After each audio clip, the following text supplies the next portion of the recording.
Donc, au nom du Père, au nom du Fils, au nom du Saint-Esprit, donnez-nous le nom du Père, le nom du Fils et le nom du Saint-Esprit. Regroupez-nous tous ces trois divinités-là et donnez-nous le nom de chacun d'eux. Catholique, donnez-nous le nom du Père, le nom du Fils et le nom du Saint-Esprit. C'est à ces noms-là qu'on baptise. Si vous trouvez le nom de ces trois entités, alors baptisez en ce nom. C'est comme ça. Le baptême se fait au nom du Seigneur Jésus-Christ. Ça ne se fait pas au nom du Père, du Fils et du Saint-Esprit. Les apôtres eux-mêmes ont baptisé au nom de Jésus-Christ.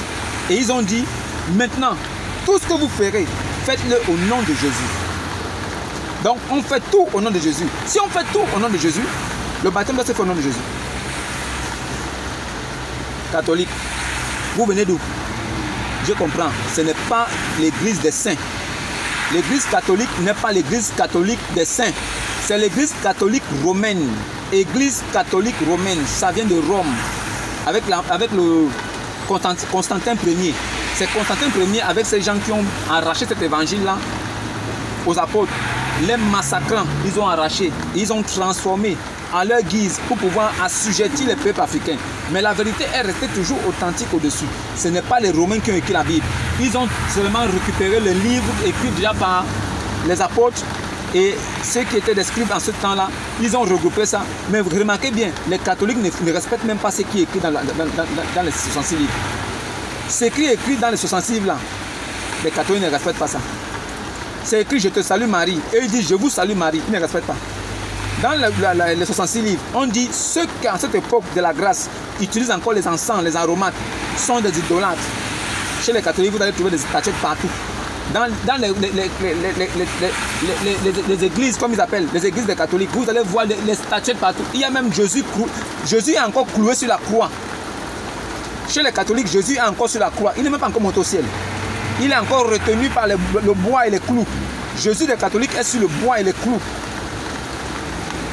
Des gens comme ça, vous les suivez, vous allez remplir ces gens-là. Vous partez donner l'argent, vous sortez de là-bas. Et quand ils mettent des petites chansons qui vous bercent un peu là, vous mangez aussi comme le prêtre comme ça. Comme si vous êtes sauvés. Vous n'êtes pas sauvés. Vous êtes tous égarés. Si vous mourrez là-bas, c'est l'enfer direct. Il n'y a pas quelqu'un qui sera sauvé parmi vous. Il n'y a pas quelqu'un. C'est pour ça que Dieu les a livrés à l'abomination. Les papas prêtres, ils couchent les petits garçons. La pédophilie. Ça, c'est Sodome et Gomorrhe que Dieu avait détruit là, qui se retrouve dans une église qui dit qu'elle est de Dieu. Comment une église peut dire qu'elle est de Dieu? Sodome et Gomorrhe se trouvent là-bas dedans. Ouvrez vos oreilles et vos têtes, vous n'avez rien compris. La vérité va rentrer, c'est comme une épée à double tranchant. Elle va transpercer votre chair, séparer votre chair et votre esprit et votre âme. Si vous ne comprenez pas là, votre esprit et votre âme iront en enfer. Vous êtes morts étant même vivants. Catholiques, vous êtes des morts vivants. Des morts qui sont encore vivants.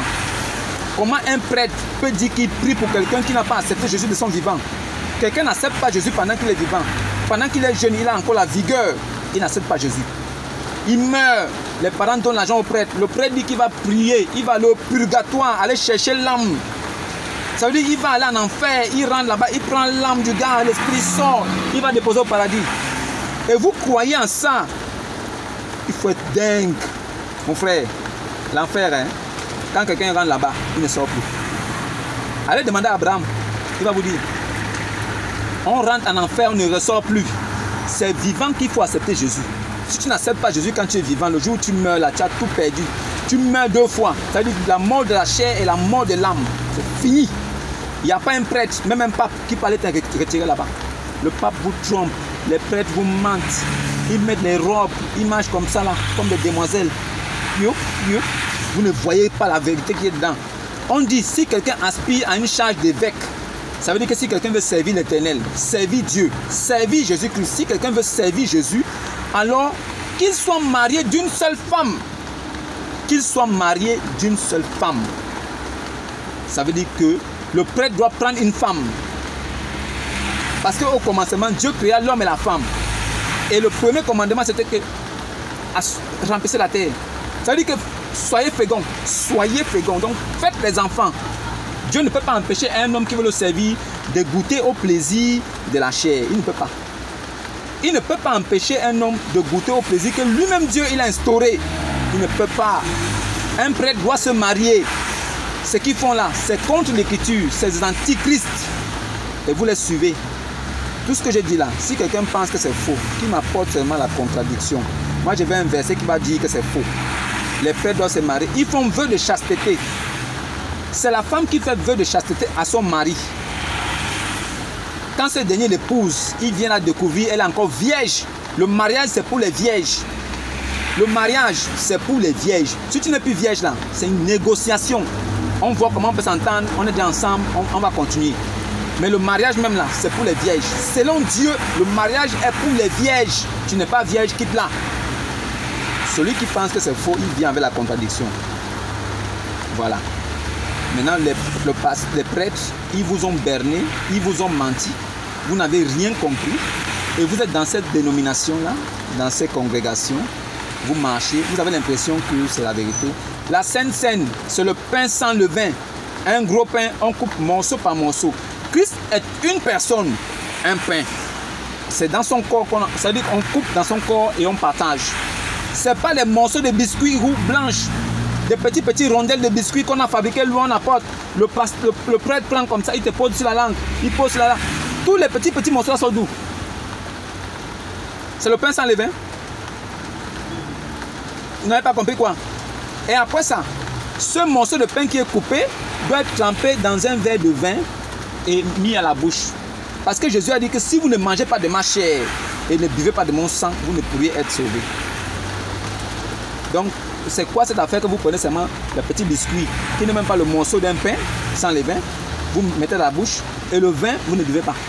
Donc, vous partez à l'église, là, dans vos églises de catholiques, c'est seulement pour prendre la chair de Christ et vous ne buvez pas de son sang.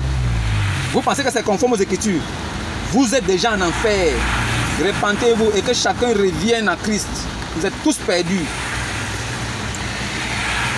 C'était une parenthèse, une façon de vous amener à comprendre que Dieu parle encore par l'intermittence, par l'intermédiaire, à travers des hommes sur la terre. Je vous apprends aujourd'hui que Jésus-Christ est vivant pour l'éternité et il règne encore.